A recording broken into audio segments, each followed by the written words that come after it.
Well guys, तो मैं हूं रॉकी और आप देख रहे हैं एलीट एफएन मनिया। और गाइज, इस वीडियो के अंदर हम एईडब्ल्यू के बहुत से मेजर अपडेट पर बात करेंगे। गाइज, एईडब्ल्यू के ब्लड एंड गट्स शो के ऑफ एयर जाने के बाद एईडब्ल्यू प्रेसिडेंट टोनी खान ने अगले फॉरबिडन डूर पेपर व्यू को लेकर बहुत ही बड़ी अनाउंसमेंट कर दी गई। तो गाइज, वहीं एईडब्ल्यू में अक्लेम के फ्यूचर स्टोरी लाइन को लेकर मेरे पास आपके लिए बहुत ही बड़ा स्पॉइलर है। और गाइज, टोनी खान के आरओएच रेसलिंग को खरीदने के बाद अब मरिया कैनेलिस के आरओएच और एईडब्ल्यू में डेब्यू को लेकर रेसलिंग ऑब्जर्वर ने काफी बड़ा खुलासा कर दिया है। तो गाइज, वहीं डॉर्क एडर मेंबर और एलन एल्जस के एईडब्ल्यू को लीव करने के बाद एलन एल्जस ने एईडब्ल्यू को लेकर काफी बड़ा स्टेटमेंट जारी कर दिया है। और गाइज, एईडब्ल्यू के इस हफ्ते के रैम्पेज शो के ऊपर हमें आरओएच वर्ल्ड चैंपियन रूस उनका डेब्यू करते हुए दिखाई देंगे। और गाइज, एईडब्ल्यू के इस हफ्ते रैम्पेज शो को लेकर एक बार फिर से सभी स्पॉइलर लीक हो चुके हैं। तो गाइज, अगर आपको ये सभी मेजर अपडेट जानने गए तो गाइज वीडियो को एंड तक जरूर देखना।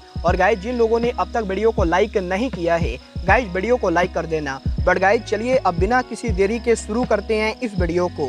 और गाइज, सबसे पहले बात करते हैं एईडब्ल्यू प्रेसिडेंट टोनी खान की। वलगार बात करें यहाँ पर टोनी खान की, तो गाइज कल एईडब्ल्यू के ब्लड एंड गट्स शो के ऑफ एयर जाने के बाद टोनी खान ने डेट्रॉयट में क्राउड को एड्रेस किया था, जहां पर टोनी खान ने डायनामाइट शो के खत्म होने के बाद डेट्रॉयट क्राउड को एक बहुत ही बड़ी अनाउंसमेंट कर दी गई। और गाइज, यहां पर टोनी खान ने क्राउड से ये कहा है कि टोनी खान एईडब्ल्यू के एक बहुत ही बड़े शो को डेट्रॉयट में कराना चाहते गए। और गाइज, एईडब्ल्यू के successful blood and guts show के बाद अब टोनी खान डेट्रॉयट एरिया के अंदर एईडब्ल्यू और एनजेपीडब्ल्यू का दूसरा सुपर शो फॉरबिडन डूर 2 कराना चाहते गए। और गाइज, एनजेपीडब्ल्यू प्रेसिडेंट ताकामी ओबराय के फॉरबिडन डूर 2 को जापान में कराने के अनाउंसमेंट के बाद अब टोनी खान इस चीज को टीच कर रहे गए कि टोनी खान फॉरबिडन डूर को डेट्रॉयट में करा सकते गए। और गाइज, यहाँ पर ताकामी ओबराय और टोनी खान इन दोनों ने ये तो कंफर्म कर दिया है कि एईडब्ल्यू और एनजेपीडब्ल्यू बहुत ही जल्द फॉरबिडन डूर 2 करेंगे। बट गाइज, यहाँ पर ये फॉरबिडन डूर 2 जापान में होगा या फिर डेट्रॉयट में, ये देखना काफी ज्यादा दिलचस्प होगा। वेल गाइज, आपको क्या लगता है एईडब्ल्यू को फॉरबिडन डूर 2 को कहां कराना चाहिए? आप लोग मुझे कमेंट करके बताइए। बट गाइज, चलिए अब आगे बढ़ते हैं और बात करते हैं एईडब्ल्यू टैग टीम सुपरस्टार दी अक्लेम की। वेल गाइज, बात करें यहाँ पर अक्लेम की, तो गाइज जैसा कि आप सभी को मालूम है, जब से एंथोनी बोवेन को इंजरी हुई गई तब से मैश कास्टर हमें गन क्लब के साथ देखने को मिल रहे गए। और गाइज, एईडब्ल्यू के करंट स्टोरी लाइन के अंदर हमें अक्लेम और गन क्लब एक साथ टीम अप करते हुए दिखाई दे रहे गए। बट गाइज, यहीं अब इन दोनों टीम्स के एईडब्ल्यू में फ्यूचर को लेकर रेसलिंग ऑब्जर्वर डेव मेल्जर ने बहुत ही बड़ा खुलासा कर दिया है, जहां पर डेव मेल्जर ने इस चीज को कंफर्म किया है कि एईडब्ल्यू फ्यूचर में गन क्लब और अक्लेम के बीच में राइवलरी कराने वाले गए। और गाइज, यहाँ पर जैसे ही एंथोनी बोवेन की इंजरी ठीक होगी, एईडब्ल्यू में हमें गन क्लब का बेबी फेस टर्न देखने को मिलेगा। क्योंकि गाइज, यहाँ पर एईडब्ल्यू फ्यूचर में गन क्लब और अक्लेम के बीच में बहुत ही बड़ी राइवलरी कराने वाली गए, जहां पर गन क्लब अक्लेम के ऊपर हील टर्न करेंगे। और गाइज, गन क्लब के अक्लेम पर अटैक करने के बाद गन क्लब हमें एईडब्ल्यू में हील के तौर पर देखने को मिलेंगे। तो गाइज, वहीं एईडब्ल्यू में पहली बार हमें अक्लेम का बेबी फेस देखने को मिलेगा। और गाइज, यहाँ पर एईडब्ल्यू के अंदर हमें बहुत ही जल्द अक्लेम और गन क्लब के बीच में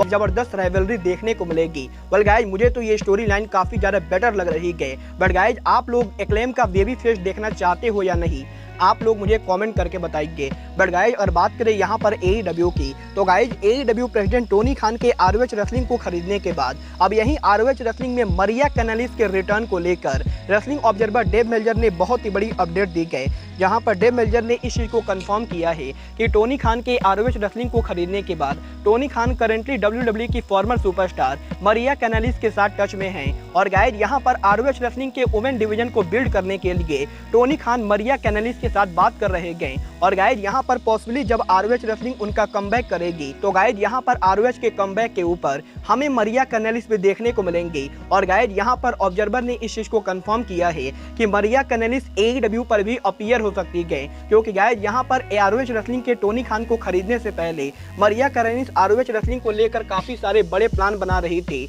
और गाइज, अब जबकि टोनी खान ने आरओएच को खरीद लिया है, तो गाइज, यहाँ पर टोनी खान मरिया कैनेलिस के उन प्लान को लेकर काम करने वाले गए।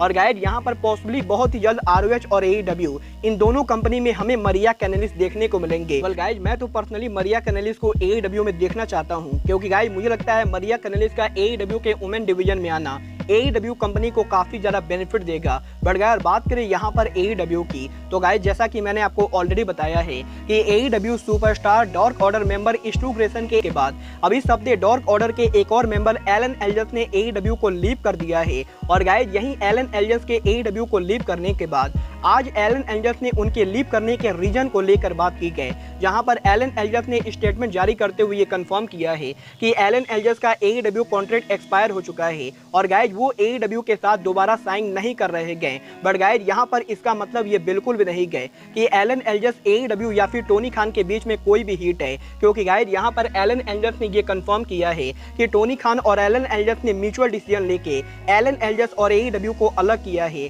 और गाइस यहां पर एलन एलियस ने बताया है कि अभी उनकी उम्र मात्र 24 साल है और गाइस उनके रेसलिंग करियर में अभी बहुत ही कुछ करना बाकी गए। और गाइस अब जबकि वो AEW से अलग हो रहे गए तो गाइस वो AEW से बाहर जाके इंडिपेंडेंट रेसलिंग पर उनके नाम को बनाना चाहेंगे। और गाइस मे भी इन फ्यूचर जब एलन एलियस एक बहुत ही बड़े सुपरस्टार बनेंगे तो गाइस वो फ्यूचर में AEW पर उनकी वापसी करेंगे।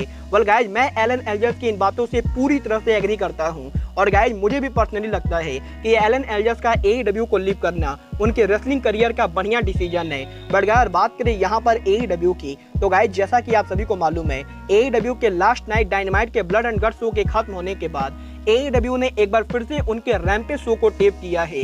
और अगर बात करें यहाँ पर रैम्पेज के टेपिंग की, तो गाइस अब इस वीडियो में मैं आपको जो भी बताने वाला हूँ वो AEW रैम्पेज का स्पॉइलर होने वाला है। और गाइस इस वीडियो में अब मैं आपको जो भी बताऊंगा वही चीजें आपको कल रैम्पेज पर देखने को मिलेंगी। अगर बात करें कल के रैम्पेज के ओपनिंग की, तो गाइस कल AEW के रैम्पेज शो के ओपनिंग के ऊपर AEW में हमें पहली बार रॉयल रैम्पेज देखने को मिलेगा, जहां पर AEW के रैम्पेज के ओपनिंग के ऊपर हमें AEW के मल्टीपल सुपरस्टार बैटल रॉयल में कम्पीट करते हुए दिखाई देंगे। और यहां पर इस बैटल रॉयल को जो भी जीतेगा वो AEW के इंटॉम वर्ल्ड चैंपियन जॉन मॉक्सली के टाइटल का नंबर 1 कंटेंडर बनेगा। अगर बात करें यहाँ पर इस बैटल रॉयल की, तो गाइस यहाँ पर इस बैटल रॉयल के अंदर हमें AEW सुपरस्टार डार्बी एलन सहित बहुत से बड़े रेसलर देखने को मिलेंगे। बट गाइस यहीं इस बैटल रॉयल के अंदर हमें ROH के फॉर्मर 2 टाइम वर्ल्ड चैंपियन रूस AEW में उनका डेब्यू करते हुए दिखाई देंगे। और गाइस कल रैम्पेज के इस बैटल रॉयल के अंदर रूस हमें कम्पीट करते हुए दिखाई देंगे। बट अगर बात करें यहाँ पर बैटल रॉयल के विनर की, तो गाइस यहाँ पर काफी शानदार बैटल रॉयल के बाद फाइनली इस बैटल रॉयल के एंडिंग के ऊपर ब्रोडी किंग डार्बी एलन को इस बैटल रॉयल से लास्ट में एलिमिनेट करेंगे। और गाइस ब्रोडी किंग इस बैटल रॉयल को जीत के बनेंगे जॉन मॉक्सली के टाइटल के नंबर 1 कंटेंडर। बट गाइस इसके बाद AEW के रैम्पेज शो के ऊपर हमें NJPW सुपरस्टार हिरोकी गोटो और योशीहाशी AEW के टेलीविजन पर डेब्यू करते हुए दिखाई देंगे, जहां पर कल AEW के रैम्पेज शो के ऊपर हमें यंग बक्स वर्सेस योशीहाशी हिरोकी गोटो टैग टीम मैच देखने को मिलेगा। और अगर बात करें यहाँ पर इस मैच के विनर की, तो गाइस यहाँ पर इन दोनों के काफी बढ़िया नॉन टाइटल मैच के बाद फाइनली इस मैच के एंडिंग पर यंग बक्स हिरोकी गोटो और योशीहाशी को हरा देंगे। और गाइस इस मैच के विनर होंगे यंग बक्स। बट गाइस इसके बाद AEW रैम्पेज के मेन इवेंट के ऊपर हमें टोनी स्टोम और नाइला रोज का मैच देखने को मिलेगा, जहां पर टोनी स्टोम मैच के एंडिंग पर नाइला रोज को हरा देंगी। बट गाइस यहां पर मैच के खत्म होने के बाद मरीना सफीर टोनी स्टोम के ऊपर अटैक करेंगी, जिसके बाद की AEW वुमेन चैंपियन थंडर रोजा रिंग में आके टोनी स्टोम को सेव करेंगी। और गाइस यहां पर रैम्पेज के एंडिंग के ऊपर हमें थंडर रोजा और टोनी स्टोम के बीच में हैंडशेक देखने को मिलेगा। वेल गाइस AEW के कल होने वाले रैम्पेज शो के ऊपर हमें यही 3 बड़े मैचेस देखने को मिलने वाले गए। और गाइस आप लोग कल के रैम्पेज के लिए एक्साइटेड हैं या नहीं, आप लोग मुझे कमेंट करके बताइए। बट गाइस अब आज के इस वीडियो में बस इतना ही। मैं मिलता हूं आपसे अपने अगले वीडियो में। बट गाइस तब तक के लिए just like Kenny Omega says, goodbye, good night and bang.